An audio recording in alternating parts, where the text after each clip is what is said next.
Well, hey there, Tams fam. I know it's been a minute, but welcome back to our channel. So if you're new here, I am Tamara, but my family calls me Tam, and I own a business called Tam's Tastes and Travels that contains traveling and providing my reviews of the experiences that I have while traveling. I am also a travel agent, and I merge both of those businesses into one using this channel to share my journey in travel as well as entrepreneurship. So if this sounds like something that you might be interested in, then I encourage you to subscribe to this channel, like, and definitely comment below to share your experiences with us, okay? All right, so today we're diving into something that's super important for all of us business owners out there. Okay, so we should be asking ourselves, how could this upcoming election shape our businesses in 2025? So whether you're just starting or you've been at it for a couple years, there are a lot of factors that we need to consider. So as a business owner, you must know how to play the game correctly, no matter who is in office.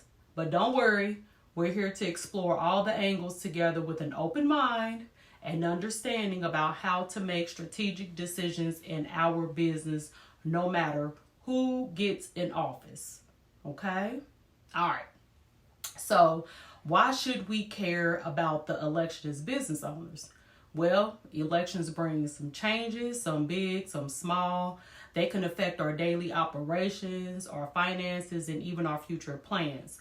So now I know politics can feel a little bit overwhelming and maybe even divisive at times, but I want us to approach this with curiosity and openness. So both political perspectives offer potential benefits and challenges for businesses. So please keep an open mind and stay adaptable. Being able to stay adaptable can help businesses thrive under either administration. So different candidates bring different ideas to the table. Some propose policies that can help businesses grow by lowering taxes, reducing all the red tape, while others might focus on increasing support for workers, which could also create a healthier and more productive workforce. So it's all about finding a balance that works for everyone. So as a business owner myself, I understand from all angles on the candidates' policies that can affect you and my business to better posture ourselves for planning purposes. So that's what this video is all about, okay? So let's talk taxes. I know not the most exciting topic, but definitely an important one, right? So a change in leadership might bring adjustments to tax rates or introduce new deductions and incentives that could help you reinvest in your business, because that's important. You want to reinvest in your business. Now, some candidates might lean towards tax cuts for businesses, which can give us more flexibility to grow, where others might propose tax increases to fund public services that could benefit the community at large, including our potential customers.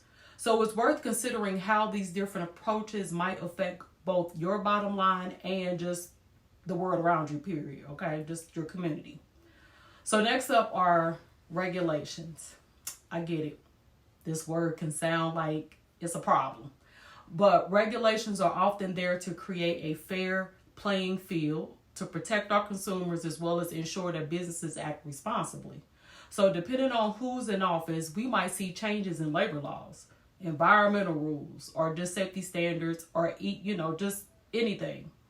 And so speaking of all of that, all of my LLC owners, have you went to the fincen.gov, FINCEN.gov, and filed your beneficial ownership information?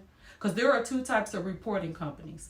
One is domestic reporting companies that are corporations, LLCs, and any other entities created by the filing a document with your Secretary of State or any similar office in the United States.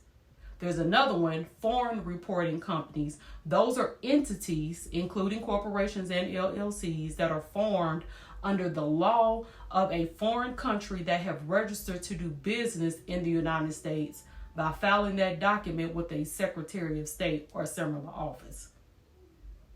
Okay?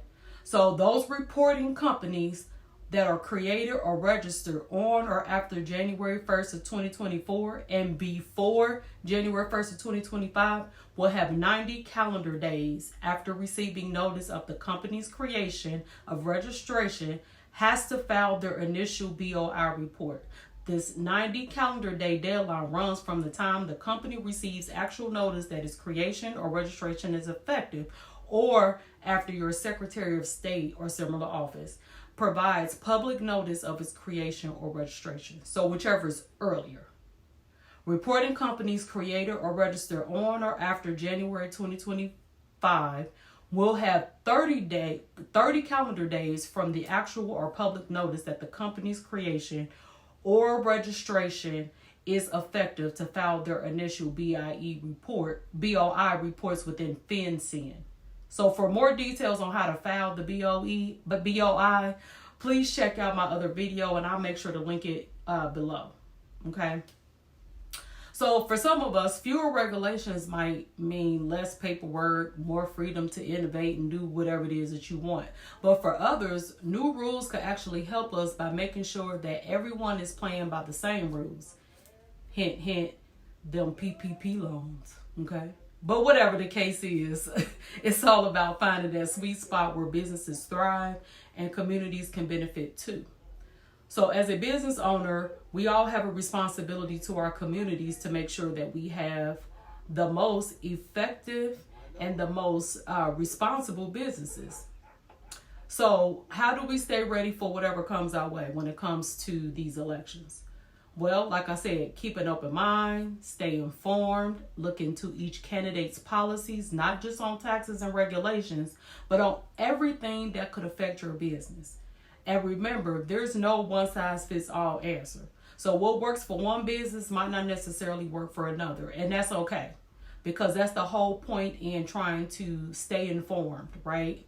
Be flexible, right? Think long-term, right? So think about how you can adapt as well. So no matter what happens, okay? Maybe that means diversifying your products, finding new ways to reach customers, or just keeping your ear to the ground for new opportunities. Businesses play a significant role in the community development by leveraging their resources. Okay, so they use this whole word influence. You have influence. You have the expertise to create positive impact in your community. So being responsible for community development doesn't just benefit the community. It also fosters goodwill that enhances the business's reputation with that community. It can lead to long-term sustainable success as well. So here are several ways that businesses can take responsibility for community development. Now I'm going to talk about this good old DEI, diversity, equity, and inclusion. You are, hiring practices that are inclusive across all diversities, race, gender, socio and economic backgrounds.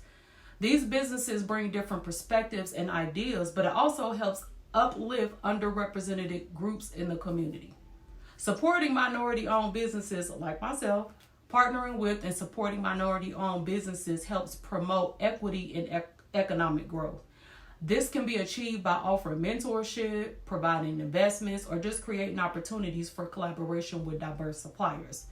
Addressing systemic inequities by actively working to address issues such as wage gaps, workplace discrimination, economic inequality, businesses that contribute to creating a more and equitable community, which is the reason why that I created my own business, because of workplace adversity that I was experiencing. And I didn't want anybody to have to deal with what I was dealing with, so I created my own. Also, having volunteering programs in the community. It not only supports local initiatives, but it also builds a sense of camaraderie and purpose within the company.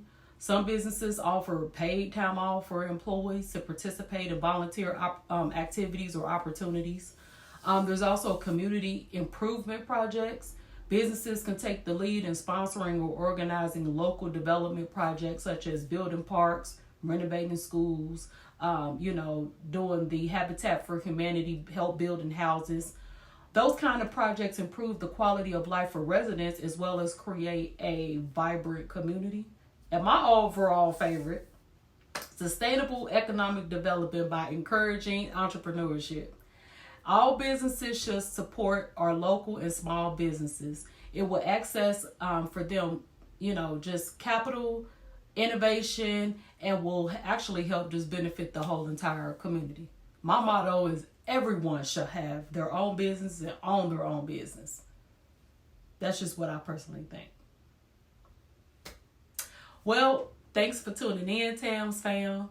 If you have enjoyed this video, please don't forget to hit that like button, the subscribe button, and ring that bell so you're always in the loop.